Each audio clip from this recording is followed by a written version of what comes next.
तो बच्चों, अगर तुम लोग HTML CSS के प्रोजेक्ट को खोज रहे हो ताकि तुम लोग प्रैक्टिस कर पाओ, तो यहाँ पे तुम लोग सही जगह पे आए हो, क्योंकि इस वीडियो में हम लोग प्रोजेक्ट नंबर 1 बनाने वाले हैं, जो कि एक ट्रिब्यूट वेबसाइट होगा।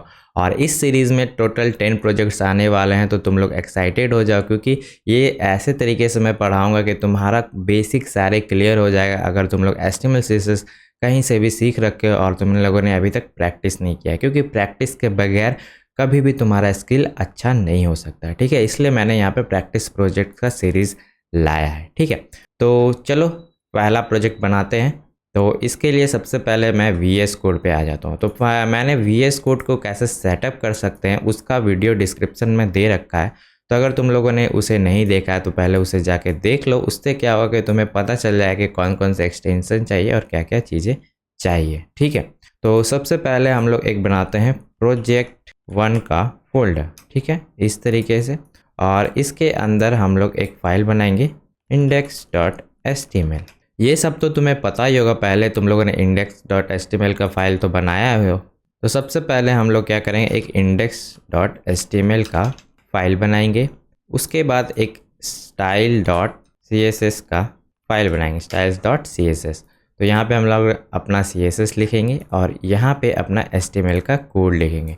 तो अगर मैं बेसिक बताऊं कि अगर क्या होता है, अगर तुम लोग VS कोड में सिंपली लिखोगे एक्सक्लेमेशन मार्क, तो यहाँ पे एक एमिट एक्सटेंशन है VS कोड के अंदर इनबिल्ट आता है। उससे क्या होता है कि तुम्हारा कोड जनरेट हो जाता है। देखो, इस तरीके से बेसिक HTML कोड जनरेट हो गया। तो ये जो डॉक टाइप है, इससे हम लोग समझ पाते हैं कि हमारा जो ब्राउज़र है वो समझ पाता है कि हमारा जो वेबसाइट है वो HTML का है। और यहाँ से EN जो लैंग्वेज का एट्रीब्यूट है, उससे वो समझ पाता है कि ये इंग्लिश लैंग्वेज में वेबसाइट है। ठीक है, और यहाँ पे कुछ मेटा टैग है जो कि ज़रूरी होते हैं ब्राउज़र को एक्स्ट्रा डिटेल प्रोवाइड करने के। ये कैरेक्टरिस्टिक, यानी कौन सा यहाँ पे फॉन्ट का फॉर्मेट यूज़ हो रहा है और कौन सा विड्थ यूज़ हो रहा है, ये सब कुछ इन्फॉर्मेशन मेटा डेटा प्रोवाइड कराता है। ठीक है, तो यहाँ पे सबसे पहले तो हम लोग टाइटल को चेंज करेंगे, जो कि है ट्रिब्यूट वेबसाइट। तो यहाँ पे आएंगे और ये पेस्ट कर देंगे। ठीक है, तो बाय द वे ये डिज़ाइन तुम्हें मिलेगा कहाँ, तो डिस्क्रिप्शन में जाना और यहाँ पे एक रेपोजिटरी का लिंक होगा। तो यहाँ पे गिटहब का लिंक होगा। तो गिटहब बेसिकली क्या होता है कि सारे जितने भी तुम लोग कोड करते हो ना, उसको रखने का ये तरीका होता है।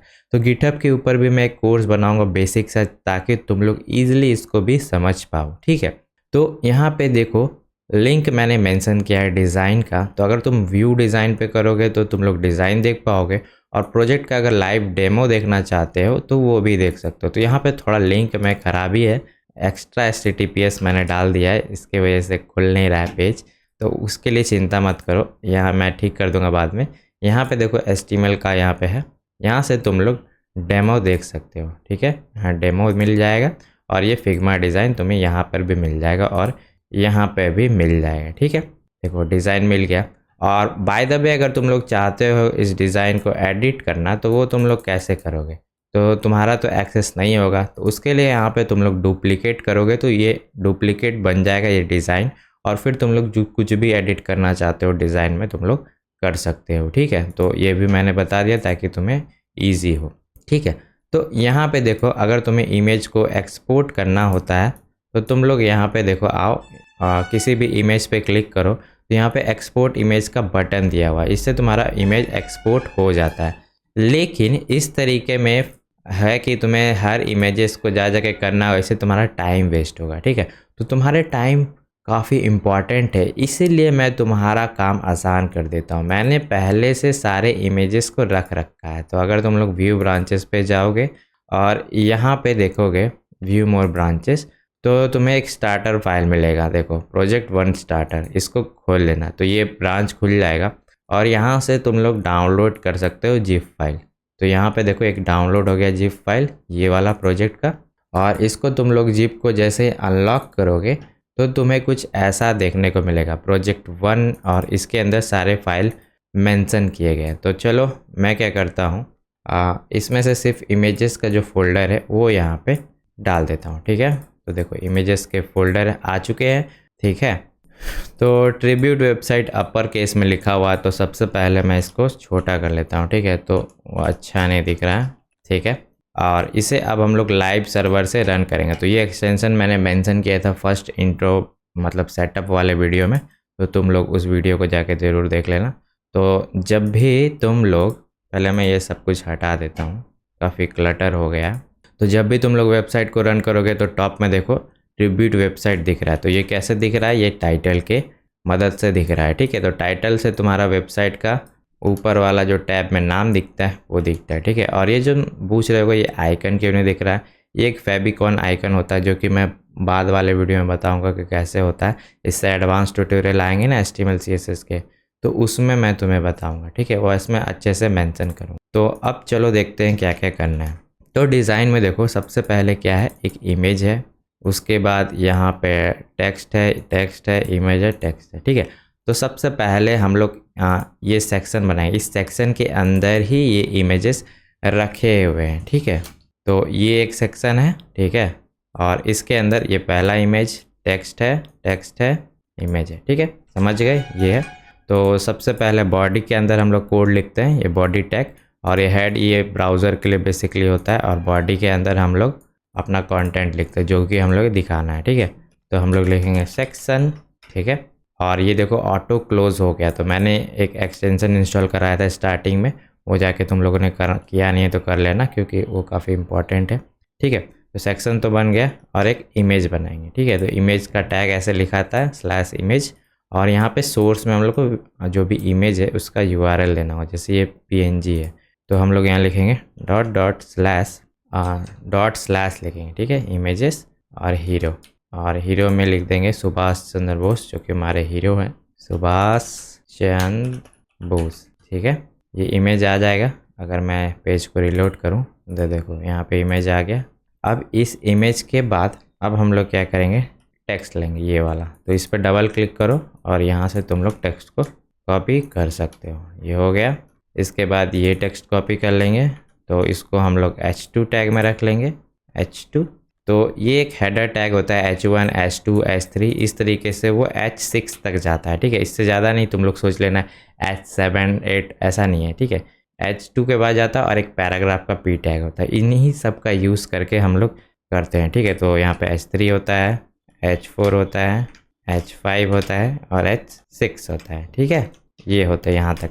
और जैसे जैसे इसमें तुम लोग टेक्स्ट डालोगे तो फॉन्ट तुम्हारे छोटे होते जाएंगे। तो मैं यहाँ पे पेस्ट करके दिखाता हूँ, ये मैं गलत कॉपी कर रहा हूँ क्या, चलो मैं इसको अच्छे से कॉपी करता हूँ, ये हो गया।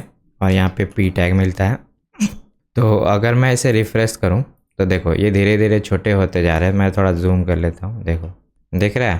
तो ऑटोमेटिकली अगर तुम CSS नहीं भी लिखते हो और इन टैग का यूज़ करते हो तो तुम्हारा अच्छे दिखेंगे। लेकिन इन टैग का आखिरकार यूज़ क्यों होता है, तो बेसिकली तुम्हारा जो भी कंटेंट है उसमें एक पावर देने के लिए, तो तुम्हारा जो भी कंटेंट है उसको एक्स्ट्रा पावर देने के लिए। जैसे ये टाइटल सबसे ज़्यादा पावरफुल टेक्स्ट है तो इसलिए इसको H1 में लिखा है, उससे कम पावरफुल टेक्स्ट ये है तो इसे H2 में लिखा गया है, और नॉर्मल पावर जो भी होता है टेक्स्ट का उसे हम लोग P टैग में लिखते हैं, ठीक है। तो इस तरीके से चीज़ों को लिखा जाता है, ठीक है। तो अब हमें ये ब्लड इमेज चाहिए, तो मैं इसी को इमेज को कॉपी करता हूँ और यहाँ पे पेस्ट करता हूँ। बस यहाँ पे इमेज को हम लोग ब्लड आर्ट PNG कर देंगे और अल्ट में ब्लड आर्ट कर देंगे। अब तुम लोग पूछोगे कि भैया ये ब्लड आर्ट क्यों लिख दिया आपने और ये अल्ट एट्रीब्यूट का यूज़ क्यों हो रहा है। तो बेसिकली इससे क्या होता है कि तुम्हारा इमेज का URL अगर गलत होता है, जैसे ये इस सोर्स का URL अभी तो सही है, अगर मैं इसको ख़राब कर देता हूँ जैसे अभी मैंने ख़राब कर दिया, तो यहाँ पे ये जो अल्ट टैब है वो दिखने लगेगा और इसमें तुम्हें अच्छे से इन्फॉर्मेशन में कि ये दिक्कत है, ठीक है। तो इसलिए अल्ट वाला ज़रूरी होता है, जिससे तुम्हारा यूज़र को फीडबैक रहता है कि यहाँ पे ये इमेज है। और तुम्हारे जितने भी वेबसाइट क्रॉलर होते हैं, जैसे गूगल के सर्च इंजन जो क्रॉल करते हैं वेबसाइट को और तुम्हारे वेबसाइट को इंडेक्स करते हैं, वो इनका यूज़ करते हैं, ठीक है। तो ये ज़रूरी है, ठीक है। तो अब यहाँ पे लास्ट में जो P टैग में जा रहे जो टेक्स्ट है वो हम यहाँ से कॉपी कर लेंगे और यहाँ पे पेस्ट कर देंगे, ठीक है। तो यहाँ पे कुछ कुछ जगहों पे अंडरलाइन भी किया हुआ है, तो हम लोग अंडरलाइन भी कर सकते हैं। तो अंडरलाइन के लिए A टैग में डाल देंगे तो अंडरलाइन हो जाता है। तो मैं एक तुम्हें करके दिखाता हूँ, जैसे मोहम्मद के गांधी, मोहनदास करमचंद गांधी कहाँ है, ये ठीक है, इसको अगर हम लोग ए टैग के अंदर डाल दें, और ये href क्या होता है, एक लिंक होता है। लिंक अगर तुम लोग कोई वेबसाइट का अगर डालना चाहते हैं तो वो वेबसाइट यहाँ से खुल जाएगा। तो अभी के लिए मैं हैश डाल देता हूँ, मुझे कोई वेबसाइट खुलना नहीं है। तो देखो लिंक टैब का यूज़ करने से यहाँ देखो ब्लू में आ गया, ठीक है। तो अभी मैं ज़्यादा चीज़ों को कॉम्प्लेक्स नहीं करता हूँ, लिंक विंक हटाते हैं, बेसिक रखते हैं, ज़्यादा कॉम्प्लेक्सिटी सही नहीं है, ठीक है। तो अभी हमारा बेसिक HTML का स्ट्रक्चर तो बन चुका है। अब हम क्या करेंगे, यहाँ पे CSS को ऐड करेंगे, ठीक है। तो CSS को ऐड करने के लिए टॉप पे जाएंगे और ये जो फाइल है उसे अटैच करेंगे HTML में, ठीक है। तो यहाँ पे हम लोग सिंपल लिखेंगे लिंक, और यहाँ पे रिलेशन में स्टाइल शीट रहेगा, और यहाँ पे भी URL चाहिए फाइल का, तो .style.css, ठीक है। तो इससे ये फाइल अटैच हो चुका है, ये CSS है। तो इसको चेक कैसे करेंगे, तो चेक करने के लिए मैं ये जो सेक्शन है इसको सेलेक्ट करता हूँ, ठीक है। तो इसको मैं ओपन टू साइड कर लेता हूँ, और ये HTML को इधर रखते हैं, और ये स्टाइल को इधर रखते हैं, ठीक है। तो तुम्हें अब सही से सब कुछ दिख रहा होगा। तो सबसे पहले थोड़ा सा फॉन्ट छोटा कर देते हैं, इतना ठीक है। तो यहाँ पे देखो ये सेक्शन है, इसको हम लोग सेलेक्ट करेंगे। तो इस तरीके से सेक्शन को सेलेक्ट किया जाता है, और सेक्शन को सेलेक्ट करने के बाद यहाँ पे लिखेंगे बैकग्राउंड रेड। तो अब क्या होगा, देखना बैकग्राउंड रेड हो गया, ठीक है। रेड तो हो गया, लेकिन देखो टॉप में अगर ऊपर में देखोगे इधर यहाँ पे स्पेसिंग आ रहा है, देखो ये आ रहा है स्पेसिंग। तो ये क्यों आ रहा है, तो ये इसलिए आ रहा है क्योंकि जो ब्राउज़र होता है वो कुछ डिफ़ॉल्ट यहाँ पे स्टाइल्स ऐड करता है, तो उसको हमें रीसेट करना होगा। तो पूरे ब्राउज़र के पूरे स्टाइल को रीसेट करने के लिए एस्ट्रिक का एक सिंबल आता है, उसको हम लोग सेलेक्ट करेंगे ग्लोबली, और इसमें सिंपल लिखेंगे मार्जिन 0, जितने भी मार्जिन है 0 कर दो, पैडिंग 0 कर दो। तो और एक चीज़ और एक्स्ट्रा है, बॉक्स साइजिंग, बॉर्डर बॉक्स। तो ये चीज़ के बारे में मैं बाद में डिस्कस करूँगा, अभी के लिए इसको लिख लो, ठीक है। अब इतना करने के बाद देखो अब इसके जो भी स्पेसिंग थे वो हट चुके हैं, ऊपर में जो भी थे ना, यहाँ देखो एकदम अच्छे से चिपक चुके हैं, यानी ब्राउज़र कुछ भी एक्स्ट्रा ऐड नहीं कर रहा है, ठीक है। तो ये था, तो मैं इस रेड कलर को हटा देता हूँ जो कि अच्छा नहीं दिख रहा है, ठीक है। ये हो गया। अब यहाँ पे देखो हमारा जो फॉन्ट है वो डिफरेंट है ना। और अगर डिज़ाइन में देखो, अगर क्लिक करोगे तो यहाँ पे फॉन्ट दिखाता है फिग्मा के, जो कि है इंटर, ठीक है। तो इंटर के फॉन्ट को हमें चाहिए, तो हम लोग जाएंगे गूगल फॉन्ट पे, और देखो ये इंटर पहला ही पे है, और यहाँ से गेट फॉन्ट पे क्लिक करेंगे, और यहाँ पे तुम्हें गेट एम्बेडेड कोड है, ठीक है। तो फॉन्ट को तुम लोग लिंक टैग जैसे हम लोगों ने ऐड किया था स्टाइल शीट को, उसी तरीके से ऐड कर सकते हैं, या फिर इंपोर्ट सिंटेक्स का यूज़ कर सकते हो। तो इंपोर्ट सिंटेक्स का ये जो कोड है यहाँ से कॉपी करना है, और ये जो स्टाइल का फाइल है उसमें टॉप पे पेस्ट कर देना है, ठीक है। तो अभी क्या हमारा फॉन्ट लग जाएगा, देखो अभी भी नहीं लगा। अभी क्या है, उसे अप्लाई करना होगा। तो उसके लिए मैं सिंपली क्या करूँगा, बॉडी टैग के अंदर आऊँगा, और इस फॉन्ट में लिखूँगा फॉन्ट फैमिली, और लिखेंगे इंटर और सैंस सेरिफ। तो ये टेक्स्ट मैं कहाँ से लाया, ये गूगल की वेबसाइट पे मेंशन है पहले से।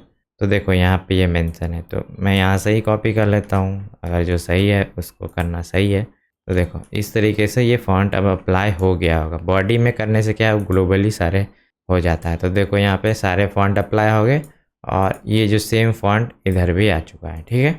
तो ये तो हो गए फॉन्ट। यहाँ पे एक कलर जो है वो काफ़ी कॉमन दिख रहा है, जैसे ये रेड कलर यहाँ बॉर्डर पे भी है और ये टेक्स्ट पे भी है, ठीक है। तो हम क्या करेंगे, कलर वेरिएबल बना सकते हैं जो कि बार बार यूज़ हो रहा है, ठीक है। तो यहाँ पे हम लोग लिखेंगे डैश डैश रेड, और इस कलर का नाम रेड मैंने रख दिया है, और हैश दबाएंगे, ठीक है। तो ये कलर वेरिएबल बन चुका है, और इस कलर वेरिएबल को हम लोग जहाँ चाहें वहाँ यूज़ कर सकते हैं, ठीक है। तो ये हो गया। तो बॉडी में सबसे पहले देखो क्या है, ये बैकग्राउंड है, ठीक है। बैकग्राउंड कलर को यहाँ से हम लोग कॉपी कर लेते हैं, टॉप पे है, देखो यहाँ पे फिल पे है, इधर पे देखो, इधर से ये हेक्स वैल्यू कॉपी कर लो, जो भी कलर का हेक्स वैल्यू है यहाँ पे बैकग्राउंड कलर में जाके पेस्ट कर दो, ठीक है। तो तुम्हारा यहाँ पे बैकग्राउंड कलर अप्लाई हो चुका है। इतना करने के बाद अब तुम्हें क्या करना है, यहाँ पे पैडिंग देना है। तो यहाँ पे देखो ये सेक्शन है और उसके ऊपर छोटा सा पैडिंग है, यहाँ पे पैडिंग है और हमारा चीज़ें क्या है सेंटर्ड में अलाइन है। ठीक है, सबसे पहले तो हम लोग पैडिंग दे देते हैं। तो अगर तुम्हें पैडिंग का कॉन्सेप्ट नहीं पता है तो मैं समझा देता हूँ कि पैडिंग होता क्या है। बेसिकली अगर तुम्हारा ये बॉक्स है, ठीक, और इस बॉक्स में यहाँ पे एक और बॉक्स है, ठीक है, तो ये जो पहला बॉक्स है इसमें अगर हम लोग 20 पिक्सल पैडिंग अप्लाई करते हैं तो ये जो वाइट स्पेस है उसको हम लोग पैडिंग बोलते हैं। ये इधर वाइट स्पेस, इधर वाइट स्पेस, इसके ऊपर पैडिंग है। और मार्जिन क्या बोलते हैं, जैसे ये बॉक्स 1 था ना, बॉक्स वन, इसके ऊपर अगर हम लोग 30 पिक्सल का मार्जिन देते हैं, जो कि ये है मान लो, तो ये मार्जिन है। तो बाहर वाले स्पेसिंग को हम लोग मार्जिन बोल सकते हैं और जो भी सेक्शन होता है उसके अंदर के स्पेसिंग को उसको बोलते हैं पैडिंग।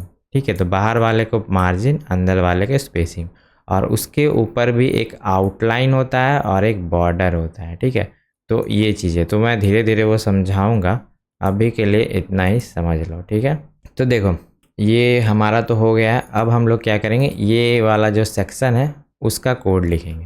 तो इसके लिए यहाँ पे आएंगे सेक्शन के कोड पे, और पहले तो पैडिंग मैंने अप्लाई किया ही नहीं, तो पैडिंग 80 पिक्सल है और 0। तो बोलोगे भैया ये पैडिंग आपने कहाँ से पता किया, तो तुम्हारे कीबोर्ड में ऑप्शन या अल्ट होगा, अगर मैक यूज़ करेगा तो ऑप्शन होगा और अगर विंडोज यूज़ करेगा तो अल्ट है। तो उसको दबा लेना है, दबा के रखना।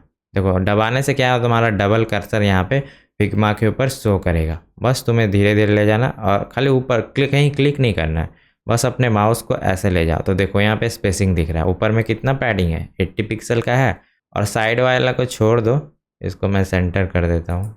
हाँ, तो देखो साइड वालों को भी छोड़ दो। हाँ, 80 पिक्सल का पैडिंग है, तो मैं यहाँ पे 80 पिक्सल का पैडिंग दे दिया। तो भैया बोलोगे कि भाई ये ऐसे क्यों कर दिया, यहाँ पे डबल सिंटेक्स क्यों यूज़ किया। तो देखो पैडिंग यूज़ करने के 3 तरीके होते हैं। ठीक है, ये पहला सिंटेक्स 80, और ये दूसरा, और एक तीसरा होता है 10 पिक्सल, 4 पिक्सल, 10 पिक्सल। तो पैडिंग यूज़ करने के लिए 3 तरीके हैं। तो फर्स्ट वाला में क्या होता है, ये चारों तरफ तुम्हारा अप्लाई करेगा, नहीं पैडिंग चारों तरफ अप्लाई करेगा। ये सेकंड वाला क्या है कि तुम कंट्रोल कर सकते हो। पहला वाला ये जो 80 पिक्सल है वो तुम्हारा क्या करता है, टॉप और बॉटम में अप्लाई करता है, टॉप और बॉटम, और ये जो 0 है वो लेफ़्ट राइट को डिनोट करता है। ठीक है, और उसी तरीके से ये कैसे डिनोट करता है, ये पहले टॉप होता है, फिर राइट होता है, फिर बॉटम होता है, फिर लेफ़्ट होता है। ये कैसे होता है, टॉप और बॉटम, लेफ़्ट और राइट, और ये ऑल डायरेक्शन, ऑल। तो इस तरीके से सेम सिंटेक्स मार्जिन के लिए भी यूज़ होता है, तो ये ध्यान में रखना। ठीक है, तो मुझे टॉप बॉटम में चाहिए था 80 पिक्सल और लेफ़्ट राइट में 0 पिक्सल चाहिए था, इसलिए मैंने वैसा कर दिया। ठीक है, तो अब सेक्शन में आते हैं। तो सबसे पहले यहाँ पे हम लोग लिखेंगे मैक्सिमम विड्थ। तो मैक्सिमम विड्थ क्या होता है कि कोई भी कंटेंट होता है उसको उससे ज़्यादा नहीं होना चाहिए। तो यहाँ पे देखो दिख रहा है 1186 पिक्सल, तो हम लोग देख लेंगे 1186 पिक्सल, ये मैक्सिमम विड्थ हो गया। तो जैसे ही इसको अप्लाएंगे, देखो इससे ज़्यादा, ये पूरा स्क्रीन बड़ा है लेकिन इससे ज़्यादा विड्थ नहीं ले रहा है। ठीक है, तो इसके लिए ये तो हो गया, इसको हम लोग को सेंटर में कर देता है। तो यहाँ पे हम लोग मार्जिन ले लेंगे और लिख देंगे 100 पिक्सल। ठीक है, तो मार्जिन लेने से क्या है, जैसे मैंने अभी थोड़ी देर पहले तुम्हें बताया कि जो भी तुम्हारा कंटेनर है उसके बाहर का स्पेसिंग को मार्जिन लेने बोलते हैं। ठीक है, तो अभी क्या है, मैंने यहाँ पे 100 अप्लाई किया, तो ऑल डायरेक्शन में करेगा ना, ऑल डायरेक्शन। ठीक है, ऑल डायरेक्शन में अप्लाई होगा। तो मुझे क्या करना है कि ये जो मार्जिन है वो लेफ़्ट और राइट में है। ठीक है, तो उसके लिए मैं क्या सिंटेक्स यूज़ करूँगा, पहले मैं 0 पिक्सल लिख दूँगा और लेफ़्ट राइट के लिए मैं लिख दूँगा मान लो 200 पिक्सल। ठीक है, तो देखो ऊपर में ये 0 पिक्सल है लेकिन लेफ़्ट राइट में ये हो गया, लेकिन अभी भी ये सेंटर में नहीं आ रहा है। तो यहाँ पे हम लोग ब्राउज़र को ही बोलेंगे कि भाई तू ऑटोमेटिक यहाँ पे मार्जिन डिसाइड कर ले। तो ऑटो करने से क्या है, वो लेफ़्ट राइट में खुद से एक स्पेस ले लेगा ऑटोमेटिक। देखो इसने ऑटोमेटिक स्पेस ले लिया ना, यहाँ देखो इसने ले लिया, इसने ले लिया, तो हमें कोई भी चिंता करने की ज़रूरत नहीं पड़ी। ठीक है, तो इस तरीके से होता है। तो अब हम लोग क्या करेंगे, पैडिंग तो हम लोगों ने अप्लाई कर दिया, मार्जिन भी अप्लाई कर दिया। अब यहाँ पे एक लेआउट का होता है चीज़ें, तो यहाँ पे तीन तरीके के लेआउट को हैंडल करने के चीज़ होते हैं। एक होता है फ्लेक्स, एक होता है ग्रिड और एक होता है पोजीशन। इन तीनों की मदद से हम लोग अपने जो भी एलिमेंट्स होते हैं उसको हम लोग सजाते हैं इधर उधर, तो ये ज़रूरी है। तो इस बार हम लोग यूज़ करने वाले हैं फ्लेक्स का। तो तुम लोगों ने अगर बेसिक CSS पढ़ा होगा तो उसमें होता है एक फ्लेक्स का प्रॉपर्टी जो कि अलाइनमेंट 2D स्पेस में हेल्प करता है। जैसे कि मान लो ये फ्लेक्स है, मैं फ्रीज करके थोड़ा समझा देता हूँ। ये बेसिक कॉन्सेप्ट मैं स्टार्टिंग में इसीलिए समझा रहा हूँ ताकि तुम्हें आसानी हो। तो मान लो ये सेक्शन है और इसमें एक छोटे छोटे बॉक्स है, ठीक है। तो ये बॉक्सेस कैसे भी अभी मान लो रखे हैं, ये है सिंपल ब्लॉक एलिमेंट। तो अगर जैसे इस पर फ्लेक्स अप्लाई किया जाएगा तो ये क्या करेगा, ये एलिमेंट को कुछ इस प्रकार अरेंज कर देगा। तो इसको बोलते हैं फ्लेक्स डायरेक्शन रो। और अगर हम लोग इसको फ्लेक्स डायरेक्शन कॉलम कर देंगे तो इस तरीके से ये अरेंज कर देगा एलिमेंट को, ठीक है। इस तरीके से एलिमेंट को अरेंज कर देगा और इससे तुम्हारा एलिमेंट कॉलम वाइज हो जाएगा। तो ये जो फ्लेक्स सिंपली समझ लो कि वो 1 डायमेंशनल होता है, एक तरफ का ही काम करता है। इस तरह 1D बोल सकते हैं, लेकिन 1D है नहीं, लेकिन समझने के लिए समझ लो कि 1 डायरेक्शनल में काम करता है। और ये जो ग्रिड है, ग्रिड का थोड़ा कॉन्सेप्ट भी समझा देता हूँ, तो मैं इसको क्लियर कर देता हूँ। ये जो ड्राइंग है, ठीक है। तो अगर मैं ग्रिड को समझाना चाहूँ तो ये ग्रिड है। अगर रैंडम बॉक्सेस फेंके हुए हैं ऐसे, तो अगर हम इस पर ग्रिड अप्लाई करेंगे तो होगा क्या कि तुम्हारे जो बॉक्सेस हैं वो अरेंज हो जाएंगे इस तरीके से ग्रिड स्ट्रक्चर में ऐसे। तो ये ग्रिड है, देखो ये 2D स्पेस बोल सकते हैं, 2D तरीके से यहाँ पे अरेंज हो रहा है। ये हाइट है, ये वेट। तो ये मैं आगे आने वाले वीडियो में समझाऊंगा जहाँ पे मैं ग्रिड यूज़ करूँगा, ठीक है। तो ये बेसिक नॉलेज दे दिया। और एक पोजिशनिंग का होता है फ्लेक्स, तो वो क्या होता है वो भी मैं समझा देता हूँ। Sorry, position. तो मान लो तुम्हारा एक एलिमेंट है जो कि यहाँ पे रखा हुआ है, तो पोजीशन के मदद से क्या करता है, तुम एक एलिमेंट को सेलेक्ट कर सकते हो। जैसे ये एलिमेंट था, एलिमेंट 1, इसको सेलेक्ट करके तुम लोग यहाँ फेंक सकते हो, यहाँ फेंक सकते हो, कहीं भी उसको आराम से पोजीशन को अलाइन कर सकते हो। तो ये तरीका है, तो वो भी मैं सिखाऊंगा कुछ देर बाद, उसमें भी टेंशन नहीं, आगे आने वाले प्रोजेक्ट्स में। तो इस सीरीज़ में काफ़ी चीज़ें हैं भाई। तो चैनल को लाइक अगर तुम लोगों ने नहीं किया है तो कर लो, क्योंकि इतना अच्छा सा तुम्हें कोई तो नहीं पढ़ाने वाला चैनल पे, ठीक है। ठीक है, तो चलो ये फ्लेक्स तो अप्लाई कर दिया। तो फ्लेक्स से देखो ये क्या है, जैसा मैंने बताया था कि और बाय डिफ़ॉल्ट बिहेवियर क्या है, इधर से इधर तुम्हारे कंटेंट को सजा देगा। तो हम लोग क्या करेंगे, फ्लेक्स के डायरेक्शन करेंगे, फ्लेक्स डायरेक्शन कॉलम वाइज कर देंगे। तो कॉलम वाइज जैसे करेंगे तो देखो ये क्या कर दिया, ऊपर नीचे चीज़ों को अरेंज कर दिया, जो कि सही नहीं लग रहा है। नहीं सही लग रहा है, क्योंकि हमारा भी तो बिहेवियर ऐसा ही था। तो अभी क्या है, इमेज काफ़ी बड़े हो गए। तो यहाँ पे फ्लेक्स की प्रॉपर्टी है जिसका अगर हम लोग अलाइन आइटम सेंटर कर देंगे तो वो क्या कर देगा, उसको सेंटर में कर देगा। तो वो क्या है वो मैं बताता हूँ। अलाइन आइटम, मान लो जैसे ये फ्लेक्स है, ठीक है, और आइटम हमारे स्ट्रेच हो गए ऐसे, ठीक है। तो अगर हम इसमें अलाइन आइटम सेंटर कर देंगे तो आइटम्स ऐसे करके श्रिंक होकर बीच में आ जाएंगे, ठीक है। तो देखो दिखाता है अलाइन आइटम सेंटर, देखो बीच में आ गए ना। तो वो अलाइन आइटम सेंटर का वही काम है, ठीक है। तो तुम्हें ये समझ आ गया होगा। तो अलाइन आइटम सेंटर से सब कुछ सेंटर में तो आ गया। अब क्या करेंगे, इस पर हम लोग गैप देंगे। तो फ्लेक्स के ऊपर गैप का प्रॉपर्टी होता है। तो जो भी एलिमेंट है, जैसे यहाँ पे इमेज और ये टेक्स्ट के बीच में स्पेसिंग इक्वली हम लोग डिस्ट्रीब्यूट कर सकते हैं, ठीक है। तो चलो करते हैं, तो थोड़ा जूम कर ले। तो यहाँ पे हम लोग सिंपली लिखेंगे गैप 20 पिक्सल। तो यहाँ पे जो ब्राउज़र होता है ना, वो तुम्हें हेल्प करता है तुम्हारे फ्लेक्स के कंटेनर को देखने के लिए। तो अगर यहाँ पे तुम लोग डेप टूल्स खोलोगे, इसे बोलते हैं डेप टूल्स, और यहाँ पे तुम लोग एडजस्ट कर सकते हो। तो मैं इसको थोड़ा 75 पे करता हूँ और स्क्रीन को ऐसे रखते हैं। तो यहाँ पे देखो क्या है, तो ये है एरो, इससे तुम लोग एलिमेंट को सेलेक्ट कर सकते हो। तो देखो ये फ्लेक्स दिखाएगा, यहाँ पे देखो ये लिखा हुआ है ना फ्लेक्स, इस पर क्लिक करो तो देखो ये फ्लेक्स सेलेक्ट कर लिया और ये लाइन शो कर रहा है। ये जो गैप की लाइन्स यहाँ देखो दिखा रही है, गैप से हम लोगों ने 20 पिक्सल ऐड किया ना, वो देखो हर एलिमेंट के बीच में ऐड कर दिया और ये फ्लेक्स दिखा रहा है। और तुम्हारे जितने भी स्टाइलिंग है वो यहाँ पे दिखाते हैं। तो यहाँ से तुम लोग चेंज करके टेस्ट कर सकते हो। अगर रो करोगे तो ऐसे हो जाएगा, कॉलम कर रहे होते हैं ऐसे, तो ये काफ़ी डेप्टूल्स ईजी होता है तुम्हारे लेआउट्स को बनाने के लिए। उसके बाद एक कंप्यूटेड रहता है, कंप्यूटर से देख सकते हो कि तुम्हारा स्पेसिंग सही है क्या है, पैडिंग कितना है।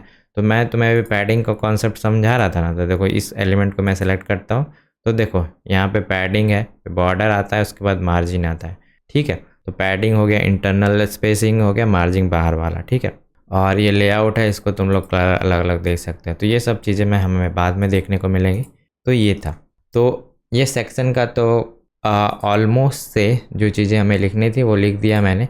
अब क्या करूँगा, इस पे बैकग्राउंड कलर अप्लाई करूँगा। तो बैकग्राउंड कलर और इसके इंटरनल वाले एलिमेंट पे थोड़ा वाइट ये वाला बैकग्राउंड है, तो यहाँ पे हम पेस्ट कर देंगे, सेव करेंगे और हमारा बैकग्राउंड आ गया, ठीक है।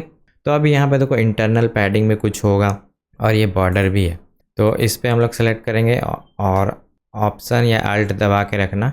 तो देखो यहाँ पे 24 का स्पेसिंग है ऊपर नीचे, और इधर है लेफ़्ट राइट 48। तो यहाँ पे लिखेंगे पैडिंग ऊपर नीचे कितना था 25 पिक्सल और लेफ़्ट राइट 48 पिक्सल। उसके बाद एक बॉर्डर दिया हुआ था, तो बॉर्डर हम लोग ले लेते हैं 2 पिक्सल का।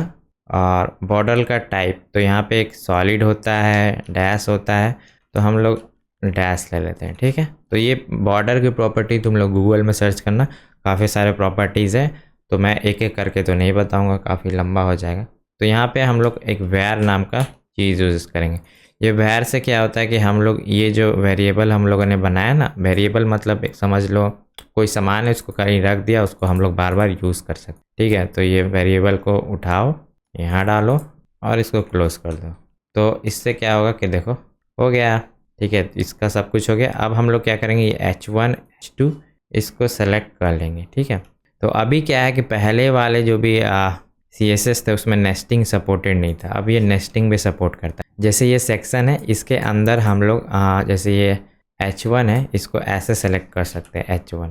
तो ये पहले ऐसे नहीं होता था, पहले हमें ऐसे करना पड़ता था, सेक्शन लिखते थे, H1 लिखते थे और ऐसे करना पड़ता था। ये अननेसेसरी एक्स्ट्रा सेक्शन लिखना पड़ता था, अब वो नहीं लिखना पड़ता।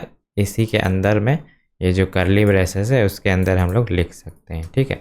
तो अब हम लोग यहाँ पे जो फॉन्ट साइज़ है वो लिख देंगे, फॉन्ट साइज जो कि है 64 पिक्सल। तो ये 64 पिक्सल कहाँ से आया, इस पर क्लिक करोगे तो दिख जाएगा। यहाँ पे फॉन्ट ब्लैक है और लाइन हाइट कितना है, सेंटर्ड है, वो सब कुछ दिख रहा है, ठीक है। तो यहाँ पे हम लोग लिखेंगे कलर, पहले कलर को दे देते हैं वैर और यही वाला वेरिएबल यूज़ कर लेते हैं। उसके बाद फॉन्ट वेट, तो वेट क्या होता है, जो भी फॉन्ट का थिकनेस होता है उसको बताता है। तो ये 100 से 20 से लेके 900 तक होता है। या फिर तुम लोग इसको बोल्ड लिख सकते हो, मीडियम लिख सकते हो, ब्लैक लिख सकते हो, ऐसा लिख सकते हो। तो मैं यहाँ पे 900 लिख रहा हूँ जो कि सबसे ब्लैक वाला है, ठीक है। तो ये है, तो यहाँ पे जैसे अप्लाई किया मैंने तो देखो फॉन्ट चेंज हो गया और रेड हो गया, बड़ा भी हो गया। लेकिन इसमें दिक्कत क्या है कि इसमें ये टेक्स्ट सेंटर में नहीं है, तो टेक्स्ट शायद टेक्स्ट सेंटर में हो गया, वो फ्लेक्स की वजह से ऐसा हुआ है कि टेक्स्ट सेंटर में आ गया है। लेकिन अगर तुम अननेसेसरी चाहते हो तो टेक्स्ट अलाइन सेंटर लिखोगे तो टेक्स्ट सेंटर में हो जाएगा। और वहाँ पे देखो एक बॉर्डर था, तो यहाँ पे लिखेंगे वेब किट। तो ये जो वेब किट है ये मैं याद करके नहीं रखा हूँ, मैं कहीं से खोजा हूँ ये प्रॉपर्टी गूगल से, और इसकी मदद से हम लोग स्ट्रोक है उसको कलर कर सकते हैं। स्ट्रोक कर देते हैं, ठीक है। तो जैसे ही इसको अप्लाई करेंगे, रिफ्रेश करेंगे, तो ये अप्लाई तो हो जाना चाहिए था। कुछ गलत किया है क्या मैंने, वो स्ट्रोक का स्पेलिंग रॉन्ग है, ठीक है। अब देखो यहाँ पे वाइट सा आ चुका है। अगर मैं यहाँ पे ब्लैक लगाता हूँ तो अब दिखेगा तुम्हें ब्लैक। तो देखो यहाँ ब्लैक आ गया ना, तो वो इसी तरीके से इसको वाइट कर देते हैं जैसा डिज़ाइन में था। तो डिज़ाइन में देखो ये वाइट है। इसके बाद H2 को सेलेक्ट कर लेते हैं, तो इसी को मैं कॉपी पेस्ट कर दूंगा और H2 का फॉन्ट 40 है, 40 लिख लेते हैं। और इसका भी कलर रेड है, बाकी सब कुछ सेम है। टेक्स्ट अलाइन सेंटर ही रखते हैं, ठीक है। और ये देखो ये 2 लाइन में आ रहा है और हमारा 1 लाइन में आ रहा है। तो इसमें HTML में चाहो तो यहाँ पे BR टैग से लाइन को ब्रेक भी कर सकते हो, ठीक है। तो देखो अब 2 लाइन में आएगा, लेकिन ये सेंटर में नहीं है, तो इसको लिख देते हैं टेक्स्ट अलाइन सेंटर। चलो सेंटर हो गया। प्रेस करेंगे अभी भी ये काम नहीं कर रहा है क्योंकि यहाँ H2 होगा बाबा, ठीक है। और ये वेबकिट की ज़रूरत नहीं है क्योंकि वो फर्स्ट वाले में चाहिए था। रिफ्रेश करेंगे और हमारा डिज़ायर्ड रिज़ल्ट आ गया। अब देखो ये नीचे का जो चीज़ है सिर्फ वही बचा है, ज़्यादा कुछ तो है नहीं। तो हम इसे सेलेक्ट कर लेते हैं P टैग से, और ये जो प्रॉपर्टी है वो कॉमन वाली मैं पेस्ट कर देता हूँ। तो फॉन्ट साइज मैंने सेट कर दिया, अलाइन सेंटर कर दिया, फॉन्ट वेट। तो जो कॉमन चीज़ें हैं मैं पेस्ट कर देता हूँ तो जाके जल्दी हो जाए, ठीक है। अब यहाँ पे देखो हमारा जो टेक्स्ट है वो ऑटोमेटिक अलाइन हो जा रहा है। यहाँ देखो कुछ ऐसा बिहेवियर मिल रहा है, लेकिन वैसा नहीं चाहिए। यहाँ पे एक टेक्स्ट जस्टिफाई करके प्रॉपर्टी है, तो उससे क्या होगा, तुम्हारा टेक्स्ट जो है वो जस्टिफाई हो जाएगा, ऑटोमेटिक जितना स्पेसिंग है वो ले लेगा, ठीक है।